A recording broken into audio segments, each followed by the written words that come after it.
Hello everyone. जो पहला वाला क्वेश्चन था 2024 का, जो पहला पार्ट था, उसमें 40 क्वेश्चन का एनालिसिस मैंने किया था। काफ़ी लोगों ने उसको बहुत ही सराहा है और सेकंड पार्ट का बहुत ही बेसब्री से इंतजार था। तो स्टार्ट करते हैं 41वें क्वेश्चन से स्टार्ट करते हैं। पहला क्वेश्चन है, 41वां क्वेश्चन है। पहला G20 शिखर सम्मेलन, आप देख सकते हैं यहाँ पे मेरा सही था। G20 शिखर सम्मेलन पहला कहाँ हुआ था और कब हुआ था? पहले तो मैं बता दूं मेरा सही था, वॉशिंगटन डीसी में 2008 से क्वेश्चन यहाँ पे आया हुआ है। ठीक है, तो लूसेंट की विविध पढ़ते तो आप सही कर लेते। अब आते हैं बहुत ही टफेस्ट क्वेश्चन। वैधानिक तरलता अनुपात की न्यूनतम सीमा क्या थी जिसे भारत सरकार द्वारा 2007 में संशोधित किया गया? 24% मैंने लगाया था, मतलब जो भी मैंने लगाया था वो गलत था आई थिंक, है ना। तो इसमें अब देखो, मैंने ये कहीं से पढ़ा भी नहीं था और मैंने तुक्का ही मारा था, कुछ ऐसे लॉजिक लगा के, कुछ एलिमिनेशन मेथड का यूज करके। बट मुझे सच में बताऊं तो बिल्कुल भी कुछ भी नहीं पता था। ठीक है, अब ये क्वेश्चन ऐसे हैं कि इकोनॉमिक्स में हर साल समझ लो 1 या 2 क्वेश्चन ऐसे आएंगे कि कभी का कुछ भी आंकड़ा उठा के आपसे पूछ लिया जाएगा। तो क्या 1-2 क्वेश्चन के लिए आप पूरे 6-7 साल पहले, 10 साल पहले जाके सब आंकड़े उठा के पढ़ने लगोगे? यहाँ पे क्या जस्टिस करता है स्मार्ट स्टडी को? नहीं करता। तो ऐसे क्वेश्चन के लिए परेशान नहीं होना, क्योंकि आपको ये आउट नहीं करते हैं रेस से। ठीक है, फिर सितंबर 2000, और ना ही मैं ये बताऊंगी कि आप ये कौन से बुक में था, ना ही मैं बताऊंगी और ना ही मैं आपको बोलूंगी कि ऐसे क्वेश्चन के पीछे आप पढ़ो। ठीक है, सितंबर 2023 के अंत में सकल घरेलू उत्पाद में बाह्य ऋण का अनुपात क्या था? अब ये जीडीपी का आया हुआ है इसका, है ना। तो ये भी मेरा गलत था, चूंकि मैंने लेटेस्ट के आंकड़े बहुत अच्छे से नहीं पढ़े थे। तो इस बार ध्यान देना है कि लेटेस्ट जो भी आंकड़े आए उनको बहुत अच्छे से पढ़ना है। जैसे 25 में हम पेपर देंगे तो हमको 24 का भी पढ़ना है, 25 का भी पढ़ना है। ठीक है, फिर वर्ष 2017-18 में भारत के सभी कारखानों का कितना प्रतिशत मध्य प्रदेश में स्थित था? ठीक है, तो इसमें 2% है। ठीक है, तो ये लगभग एलिमिनेशन मेथड वगैरह से थोड़े से ये 2-3 क्वेश्चन बोल सकते हैं कि इकोनॉमिक्स के टफ थे और हर साल आएंगे, है ना। तो इसके लिए बिल्कुल भी परेशान होने की जरूरत नहीं है। फिर मध्य प्रदेश सरकार की उन्नति या एग्री जीआईएस परियोजना किसके लिए है? तो अब देखो, ये कॉमन सेंस वाला क्वेश्चन था। इसमें क्या था? एग्री जीआईएस परियोजना। अब यहाँ से नॉर्मल था, कहीं से मैं पढ़ी नहीं थी, लेकिन सही करी। क्यों? क्योंकि जब मैंने इसको देखा कि इसमें लिखा है एग्री जीआईएस परियोजना, यानी कुल मिला के कृषि से संबंधित है। एक दूसरा ऑप्शन था कृषि पूर्व सूचना आधारित निर्णय लेने में सुविधा प्रदान करने हेतु उपग्रह इमेजनरी, क्योंकि जीआईएस है तो जीआईएस मतलब उपग्रह से संबंधित होगा, और ड्रोन डेटा जैसी प्रौद्योगिकी का उपयोग करने के लिए। तो सही हो गया। ठीक है, तो कुछ क्वेश्चन कॉमन सेंस वाले थोड़ा सा लॉजिक लगा के करोगे तो सही हो जाएगा। कुछ क्वेश्चन ऐसे आते हैं कि हम कहीं से भी ना पढ़े तब भी सही कर लेंगे। ठीक है, समग्र शिक्षा अभियान में किन योजनाओं के एकीकरण से उभरा है? तो यहाँ पे अगर आप ऑप्शन चारों ध्यान से पढ़ते तो सही करके आते। समग्र शिक्षा अभियान किन किन योजनाओं से बन के मर्ज होकर उभरा है, तो आप सही करके आते। पढ़ो तो एक बार ध्यान से, 4 से 5 बार क्वेश्चन पढ़ोगे तो अपने आप सही होता है। फिर वर्ष 2022-23 में मध्य प्रदेश और भारत की प्रति व्यक्ति आय, बार बार मैंने ये आंकड़े बताए थे मेंटोरशिप में भी कि भाई ये क्वेश्चन एक तो प्रति व्यक्ति आय 11-12 के हिसाब से और प्रति व्यक्ति आय 22-23 के हिसाब से पढ़ के जाना, और वो आया हुआ है क्वेश्चन। ठीक है, तो आराम से आप सही करके जाते। मतलब इसमें तुलनात्मक पूछा है कि क्या है, मध्य प्रदेश की आय कम है कि भारत की। और कॉमन सेंस की बात है कि इसमें पहला ही क्वेश्चन ये था कि मध्य प्रदेश की प्रति व्यक्ति आय भारत की प्रति व्यक्ति आय की तुलना में कम है, यही सही है। कभी मध्य प्रदेश की प्रति व्यक्ति आय या पर कैपिटा इनकम नहीं हो सकती है, भारत से ज़्यादा कम ही रहेगी। ठीक है, क्योंकि मध्य प्रदेश को भारत का इथियोपिया कहा जाता है। मध्य प्रदेश बहुत ही गरीब राज्य है हमारे भारत का, तो भारत से ज़्यादा तो नहीं हो सकती है। ठीक है, उसके बाद हम चलते हैं, 1 मिनट, उसके बाद हम चलते हैं जीआई टैग प्राप्त चिन्नौर चावल। क्वेश्चन पूछा था बालाघाट से है। जब हमारे सिलेबस में दिया है जीआई टैग, और मैंने इसका बकायदे पूरा ऐसे फोटो क्लिक करके भेजा हुआ है मेंटोरशिप में, जाके देख सकते हैं कि भाई यहाँ से क्वेश्चन आना ही है। 1-2 और एक क्वेश्चन आ गया। दूसरा जीआई टैग से ही, दूसरा उत्पाद से आया है, प्रोडक्ट से ही आया है, वो भी ठीक था, सही था। अशोकनगर में खरगोन, बुरहानपुर और मंदसौर केले के लिए फेमस था। ठीक है, और बुरहानपुर केले के लिए, मंदसौर लहसुन के लिए, अशोकनगर चंदेरी साड़ियों के लिए, खरगोन जो है टाइगर प्रिंट के लिए, मैसूर साड़ी के लिए और टाइगर प्रिंट के लिए। ठीक है, और फिर उसके बाद नीति आयोग एसडीजी, ये मैंने, आप मेरी जब वीडियो देखोगे, एसडीजी मैंने रैंकिंग पढ़ाया हुआ है, एकदम ट्रिक से पढ़ाया था। ठीक है, एसडीजी की रैंकिंग पढ़ाया हुआ है। एसडीजी में कौन सा, एसडीजी में 2 आए थे क्वेश्चन, किस एसडीजी में क्या है। फर्स्ट में क्या है, 17 एसडीजी हमारे 17 गोल हैं, सतत विकास लक्ष्य 17 है, उसमें फर्स्ट में क्या है, सेकंड में क्या है। तो उस टाइम पे कुछ लोगों ने कमेंट भी किया था कि क्या ऐसे क्वेश्चन आएंगे, क्या ये पढ़ना जरूरी है? मैंने बोला बिल्कुल बेसिक है, यहाँ से क्वेश्चन आ सकता है। और 2 क्वेश्चन एसडीजी से आए हैं। ठीक है, उसके बाद मोहन खेड़ा जैन तीर्थ स्थल धार जिले में है। किसी भी बेसिक बुक से पढ़ते आपका सही होता। ऐसे मोटी मोटी बुक लेने की जरूरत नहीं है, आप एक ही बुक को बार बार पढ़ो। बार बार मैं बता दी हूँ, यकीन मानो सबसे बड़ी गलती यही करोगे, स्पेशली जो पहली बार दे रहे हैं। भाड़ में जाने तो बाकी सब क्या बोल रहे हैं, कि बाकी सब क्या आपको पढ़ा रहे हैं। और एक चीज़ और, कि आप कितनी भी कोचिंग कर लो, एक बुक आपके पास ऑथेंटिक होनी चाहिए बार बार पढ़ने के लिए, रिवाइज करने के लिए। किसी कोचिंग के सहारे मत लेना रहना, क्योंकि बहुत सारे लोग मुझे आके ये बोलते हैं आप कोचिंग करो, आप समझने के लिए चीज़ों को, आपको ज्योग्राफी समझ नहीं आ रही, इकोनॉमिक्स समझ नहीं आ रही, आप समझने के लिए करो कोचिंग। ठीक है, लेकिन सिर्फ कोचिंग के भरोसे मत करना कि कोचिंग कोचिंग की नोट्स पढ़ लेंगे और आ जाएगा। बहुत सारे लोग बड़ी बड़ी कोचिंग्स का नाम लेके मेरे पास आते हैं कि ये कोचिंग की नोट्स पढ़े लेकिन कुछ भी नहीं आया, इसलिए मैं उस एक्सपीरियंस के आधार पे बोल रही हूँ, ठीक है। आपके पास एक ऑथेंटिक बुक होनी ही चाहिए एमपीजीके की, और एक ऑथेंटिक बुक होनी चाहिए आपकी एक यूनिट की कम से कम। उस बुक को पढ़ो, बाकी आप साथ में कोचिंग का कुछ भी पढ़ो, मुझे कोई मतलब नहीं है। फिर एक क्वेश्चन आया था अभयारण्य और जिला से थे, है ना, कि बोरी होशंगाबाद में है, मऊगंज पन्ना में, करैरा शिवपुरी में, घाटी गाँव का है, ग्वालियर में, है ना। तो नॉर्मल क्वेश्चन था, किसी भी बेसिक बुक से आप पढ़ते सही करके आते। गम्मत लोक नाटक का सूत्रधार क्या कहलाता है, ठीक है। इसमें मैंने खमरास लगाया था, ठीक है, और इसका आंसर है ठोठिया, है ना। अब ये मैंने कहीं तो पढ़ा था, बट मुझे पता नहीं क्यों खमरास याद आ रहा था, क्योंकि मैंने खमरास कहीं पढ़ा था, ठीक है, और ये मेरा गलत हो गया था। ये थोड़ा सा डीप में आया है, यूनिट 2, है ना, यूनिट 2 से आया, आर्ट एंड कल्चर से एमपी की, थोड़ा सा डीप में आया, तो इसके लिए हम काम करेंगे, लेकिन फिर भी ये हमको बाहर नहीं कर रहा है ना, रेस से बाहर नहीं कर रहा है। शंकरराव पंडित का संबंध ख्याल गायकी से, बहुत ही नॉर्मल क्वेश्चन था। अभी कहाँ से कैसे पढ़े वो भी बताऊंगी, बट पहले मैं एक बार एनालिसिस कर लूँ, है ना। फिर है मध्य प्रदेश में स्वतंत्रता सेनानियों को उनके क्रांति क्षेत्र से सुमेलित करिए, बहुत ही नॉर्मल क्वेश्चन था। अगर आप अच्छे से पढ़ के जाते तो आराम से आपका सही होता कि राजा मर्दन सिंह कहाँ थे, मुराद अली, बखत वली के बारे में हम एक बार क्वेश्चन भी आ चुका है राजा बखत वली से, है ना, और दौलत सिंह, है ना। तो ये सारी चीजें आप पढ़ते तो सही हो जाता। नर्मदा नदी का साहित्यिक संदर्भ सर्वप्रथम कहाँ मिलता है, सतपथ ब्राह्मण में। जब आप मध्य प्रदेश की का इतिहास पढ़ना शुरू कर देते हैं, मध्य प्रदेश का पाषाण काल या फिर मध्य प्रदेश का जो वैदिक काल पढ़ते हैं, वहाँ पे ही नर्मदा नदी के बारे में उल्लेखित है कि सतपथ ब्राह्मण में नर्मदा नदी को रेवोत्तर के नाम से जाना गया है, ठीक है। तो आप सही करके आते। किस ताम्र पाषाण युगीन स्थल को वराह मिहिर का जन्म स्थल कायथा उज्जैन में है, सबको पता है, बहुत ही बेसिक क्वेश्चन था। कुमारगुप्त और बंधु वर्मन के 10 अभिलेख के संबंध में कौन सा कथन गलत है, ठीक है। तो इसकी रचना भवभूति ने की थी, ये गलत है, क्योंकि इसकी रचना उन्होंने की थी, मतलब भवभूति ने तो नहीं की थी, यही वाला गलत है, मुझे याद नहीं आ रहा है, बट यही आंसर इसका गलत है, ठीक है। फिर ये भी आप अगर किसी भी बुक से पढ़ते तो सही हो जाता, और मान लो नहीं भी सही होता उस बुक से पढ़ के, तब भी एकदम बेसिक नहीं है, एवरेज या मॉडरेट लेवल का क्वेश्चन कह सकते हैं, बट आप अगर परीक्षा नाम से पढ़ रहे होते तो सही होता। वत्सी भट्ट ने शायद की थी, ठीक है।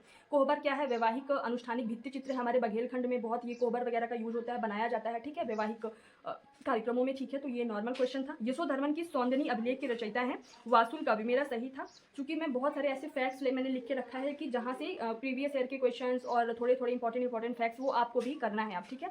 और मैं अपने मेंटरशिप में दिया भी करूँगी कि ये फैक्ट्स आपको पढ़ना है। कुछ हिंदी ग्रंथ अकादमी के फैक्ट्स इकट्ठा करके लिख के मैंने रखे हैं, वो भी प्रोवाइड किए जाएंगे। टेस्ट में भी कुछ ऐसे हिंदी ग्रंथ अकादमी के फैक्ट्स टेस्ट में बना के भी दूंगी, तो बाकी सारे इन पर भी आपको काम करना है, ठीक है।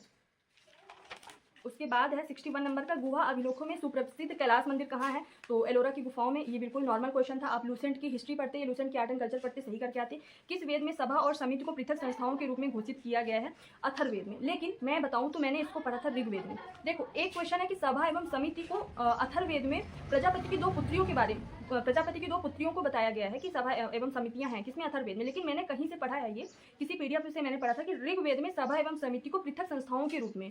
इवन मैंने किसी टीचर को भेजा भी था कि सर इसका आंसर ये होना चाहिए, और मुझे भरोसा भी था कि जब फाइनल आंसर की आएगी तो इसका आंसर ऋग्वेद ही होगा, बट आई डोंट नो क्यों अथर्ववेद को इसका आंसर माना गया है। मैं बहुत कॉन्फिडेंट थी कि इसका आंसर ऋग्वेद ही होगा, अभी तक कॉन्फिडेंट हूँ कि इसका आंसर ऋग्वेद ही होगा। आप लोग अगर किसी ने पेपर दिया तो जरूर बताएं कि इसका आंसर आपने क्या किया और क्या लॉजिक लगा के लगाया, ठीक है, क्योंकि बहुत सारे लोगों ने डायरेक्ट अथर्ववेद लगाया था, बट मैं ये पढ़ी थी, मैंने ऋग्वेद लगाया था, बट ठीक है। फिर क्षत्रियों के वर्णों के उपनयन संस्कार में किस मंत्र के संपादन का प्रावधान था, त्रिष्टुभ मंत्र, ठीक है। फिर ये थोड़ा सा डीप में था, ये कहाँ से आया था, हमारा संकल्पना एवं विचार से क्वेश्चन आया हुआ था, ठीक है। पहला ये अथर्ववेद वाला भी संकल्पना एवं विचार से क्वेश्चन आया था, या फिर वेद से समझ सकते हैं, मतलब अपना वैदिक सभ्यता से। और ये वाला संकल्पना एवं विचार से, मतलब अब हमको संस्कार में, अब हमको संकल्पना एवं विचार को डीप में पढ़ना है। कहाँ से पढ़ना है वो मैं बता दूंगी। कौन सा वेद सबसे अधिक प्राचीन है, नॉर्मल था, लूसेंट से सही हो जाता है, ऋग्वेद। अष्टांग योग के अंतर्गत किसे अंतरंग साधना कहा जाता है, मतलब हमको आप समझ रहे हो कि जो भारतीय संस्कृति है, योग हो गया, दर्शन हो गया, संस्कार हो गए, उपनयन संस्कार, जितना भी भारतीय संस्कृति है उसको हमको डीप में पढ़ना पड़ेगा। आयोग हमारा जो मध्य प्रदेश है, एमपीपीएससी आयोग है, वो क्या चाह रहा है कि हम जैसे जो बच्चे जो आगे ऑफिसर बनने चाह रहे हैं, आप जैसे बच्चे जो आगे एक एडमिनिस्ट्रेटिव ऑफिसर बनने जा रहे हैं, उनको जड़ कहाँ से शुरुआत हुई, कहाँ से मानव की शुरुआत हुई, हम अपने जड़ से, अपने मूल से जुड़े रहे, हमारी संस्कृति से हमारा लगाव होना चाहिए। तो इसीलिए यहाँ से डीप क्वेश्चन आ रहे हैं। तो अब एनालिसिस इस पेपर का मैं ये कर रही हूँ, आपको बता रही हूँ कि हमको संकल्पना एवं विचार से डीप क्वेश्चन थोड़े से पढ़ के जाने, अच्छे से पढ़ के जाने, स्पेशली संस्कारों को, विवाह पद्धतियों को, ठीक है, और जैसे कि योग को, दर्शन को, ये सब हमको डीप में पढ़ के जाना है, क्योंकि वो चाह रहे हैं कि आप डीप में पढ़ो, अपनी संस्कृति से जुड़ो, अपने हिंदू कल्चर से जुड़ो, ठीक है। तो ये क्वेश्चन आया था, थोड़ा सा अलग से था, इस पर हम काम करेंगे। फिर केशव चंद्र सेन को ब्रह्म समाज का प्रधान आचार्य किसने नियुक्त किया था, ठीक है। मैंने तो राजा राम मोहन राय लगाया था, गलत था। और ये मैंने सच कुछ ऐसा पढ़ा भी नहीं था। ब्रह्म समाज की स्थापना किसने की थी ये पता था, कब हुई थी ये पता था। ब्रह्म समाज 2 पार्टों में बढ़ गया था, जिसका एक बार क्वेश्चन भी आया था। एक आदि ब्रह्म समाज और एक और आधुनिक ब्रह्म समाज, 2 ब्रह्म समाज थे। एक क्वेश्चन आया था पिछले साल की, आदि ब्रह्म समाज की स्थापना किसने की थी, ठीक है। तो वो आया हुआ था। ये सारे मैंने लूसेंट से पढ़े हुए थे, सही किए थे, लेकिन इस बार वाला क्वेश्चन नहीं मिला है। तो ये लूसेंट से कवर नहीं होगा, आपको कुछ चीज़ें आपको डीप में पढ़नी पड़ेंगी, ठीक है। गांधी जी ने किस आंदोलन के समय वेल्स के राजकुमार का बहिष्कार करने का ऐलान किया था, असहयोग आंदोलन। अब यहाँ पे मैं बताऊं, आप पहली बात तो आप पढ़ो या ना पढ़ो, लेकिन आपको पता है कि कहीं पे अगर कुछ बहिष्कार करने की बात की जा रही है तो सबसे पहले असहयोग आंदोलन। असहयोग आंदोलन मतलब कि हम किसी चीज़ का सहयोग नहीं करेंगे, हम बहिष्कार करेंगे हर चीज़ का। तो अगर आप क्वेश्चन ध्यान से पढ़ते और ऑप्शन ध्यान से पढ़ते तो आप सही करते। हमारे मेंटरशिप में हर साल का पेपर एनालिसिस करके ये भी बताया जाएगा कि किस तरीके से आप लॉजिक लगा सकते हो, किस तरीके से आपको सोच के विचार के फिर आंसर करना है, ठीक है। M.K.M. पडिक्कर ने किसके लिए कहा कि वे आधुनिक भारत के प्रथम कूटनीतिज्ञ थे, गोपाल कृष्ण गोखले। मैं वास्तव में बताऊं तो ये मैंने पढ़ा नहीं था, लेकिन मैंने क्या लॉजिक लगाया कि गोपाल कृष्ण गोखले गांधी जी बापू जी के क्या है गुरु थे। ये तो हम पढ़ते हैं, ये फैक्ट सब पढ़ते हैं कि बापू के गुरु कौन थे, गोपाल कृष्ण गोखले। तो मतलब उनसे बड़ा राजनीतिज्ञ कौन हो सकता है। तो मैंने ये लॉजिक लगा के ये वाला जो ऑप्शन था वो सही किया था, ठीक है। फिर बांग्ला भाषा में रचित ऐतिहासिक उपन्यास दुर्गेश नंदिनी के लेखक का क्या नाम है, ठीक है। अब इसका मैंने बंकिम चंद्र चटर्जी इसका आंसर था। देखो यहाँ पे ये मैंने लगाया हुआ था सबसे पहले, ठीक है। लेकिन उसके बाद में जब ओएमआर सीट भरते हैं तो मैं ये लगा के चली आई। मतलब बहुत ही नॉर्मल क्वेश्चन था और ये मैंने पढ़ा था लूसेंट की जो ऑब्जेक्टिव वाली बुक होती है, ये रखी हुई है यहाँ से, ठीक है। लूसेंट की ऑब्जेक्टिव वाली बुक से पढ़ा था मैंने, ये देखो मोटी सी बुक है। तो पढ़ा तो था, बट वही है कि नॉर्मल क्वेश्चन था और गलत करके चली आई। मौर्यकालीन प्रशासनिक व्यवस्था में प्रदेष्टा किस विभाग से संबंधित होता है, न्याय विभाग। लूसेंट के बॉक्स पढ़ते सही होके आ जाता है, ठीक है। आगे चलते हैं। बिरहा किस आदिवासी जनजाति की महिलाओं का लोकप्रिय लोकगीत है। मैंने कोल लगाया था क्योंकि बघेलखंड में कोल जनजाति है और बिरहा वगैरह बघेलखंड से ही संबंधित है और इसका वास्तव में आंसर कोल होना चाहिए, बट इसका आंसर आयोग ने कुछ और दिया है। ये मेरा गलत हो गया था। मैं इसको 100% कॉन्फिडेंट थी कि इसका आंसर कोल होगा। कुछ ऐसे आयोग ने कुछ ऐसे क्वेश्चन के आंसर किए हैं कि सच वास्तविकता ये है कि उसके आंसर नहीं होने चाहिए, लेकिन हम कुछ नहीं कर सकते, हम स्टूडेंट्स हैं। मध्य प्रदेश सरकार द्वारा आदिवासी लोक व पारंपरिक कलाओं के लिए कौन सा सम्मान दिया जाता है, राष्ट्रीय देवी अहिल्या सम्मान, ठीक है। तुलसी सम्मान भी दिया जाता है पारंपरिक कलाओं के लिए, लेकिन आदिवासी पुरुषों को दिया जाता है। और वही राष्ट्रीय देवी अहिल्या सम्मान किसको दिया जाता है, महिलाओं को दिया जाता है। नॉर्मल आप पुरस्कार वाला टॉपिक पढ़े होते हैं एमपी की किसी भी जीके वाली बुक से, आप सही होता। फिर ये क्वेश्चन डिलीट हो गया जिसके लिए मैं बहुत ज़्यादा दुखी थी। ये क्वेश्चन सोचो डिलीट नहीं हुआ होता। एक क्वेश्चन जो बहुत ही टफ आया था पहाड़ियों को सजाने के लिए क्रम से, उनकी लेंथ वाइज या फिर उनकी हाइट वाइज, तो वो डिलीट नहीं हुआ होता तो हम तो मतलब 82-83 तक पहुँच जाते। पर ठीक है, आउट होना था, किस्मत में लिखा था कि कोई एक क्वेश्चन से आउट होना, तो आउट हुए। भारतीय साहित्य में जनजातीय जीवन की सांस्कृतिक परंपरा और विशिष्टताओं पर लेखन के लिए कौन सा सम्मान दिया जाता है, वीर शंकर साहब रघुनाथ साहब राष्ट्रीय सम्मान। और ये सही है, ये मैंने पढ़ा हुआ है निर्माण की बुक से। पता नहीं इसको क्यों डिलीट किया आयोग ने। हाँ, अगर आपको डिलीट मतलब अगर 2 आंसर सही थे इसके तो आप दोनों को सही करते, डिलीट करने की क्या जरूरत थी। एक क्वेश्चन से कोई आउट होता है तो बहुत बुरा लगता है। एनीवेज, मध्य प्रदेश के आदिवासियों के लिए स्वरोजगार योजना किनके नाम से चल रही है। अब मैंने बिरसा मुंडा लगाया और इसका टांटिया भील भी सही है, ठीक है। तो इसमें डबल आंसर आई थिंक दिए गए थे, ठीक है। मैंने बिरसा मुंडा लगाया। जनजाति कार्य विभाग प्रकाशन प्रतिष्ठान वन्या, किसी भी नॉर्मल बुक से पढ़ते, इस बुक में भी है वन्या प्रकाशन, ठीक है। इसमें भी है 1980 में, और किसी भी बुक से पढ़ोगे आपका सही होगा, ठीक है। महानायक टंटिया मामा किस आदिवासी जनजाति से, भील जनजाति से। नॉर्मल बुक स्वतंत्रता सेनानी रघुनाथ सिंह मंडलोई संबंधित भिलाला जनजाति से, ये पढ़ते, या फिर निर्माण IAS वाली जो बुक पढ़ते वहां से आपका सही हो जाता।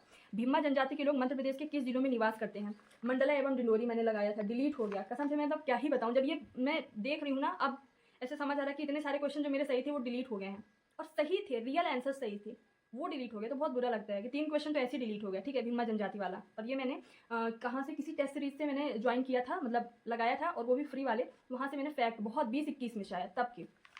स्वर्गीय श्री बादल भोई कौन थे, आदिवासी स्वतंत्रता सेनानी थे। निर्माण की बुक से मैंने ये पढ़ा हुआ था, ठीक है। तो आप कर सकते हैं। मांडवरा त्योहार कहाँ मनाया जाता है, गोंड जनजाति द्वारा। किसी भी आप बुक को पढ़ोगे, निर्माण को पढ़ लो या फिर आप जो DK गौतम सर की सिलेक्शन तक पढ़ लो, वहाँ से पढ़ोगे। भी बुक लिस्ट पे आऊँगी तो मैं बुक्स भी बताऊँगी क्यों और कौन सी पढ़नी चाहिए आपको, तो वहाँ से सही हो जाता है, ठीक है। और शायद अभी देखो 20 क्वेश्चन और बचे हैं, इसको हम सेकंड पार्ट में कर लेंगे क्योंकि ज़्यादा लंबी वीडियो हो जाएगी, ठीक है। तो आप लोग लाइक कर दिया करो, बहुत ही टाइम लगता है और बहुत ही मेहनत लगती है। लाइक कर दिया करो, सब्सक्राइब कर दिया करो और कमेंट करके जरूर बताएं। Thank you so much. जय हिंद, जय भारत।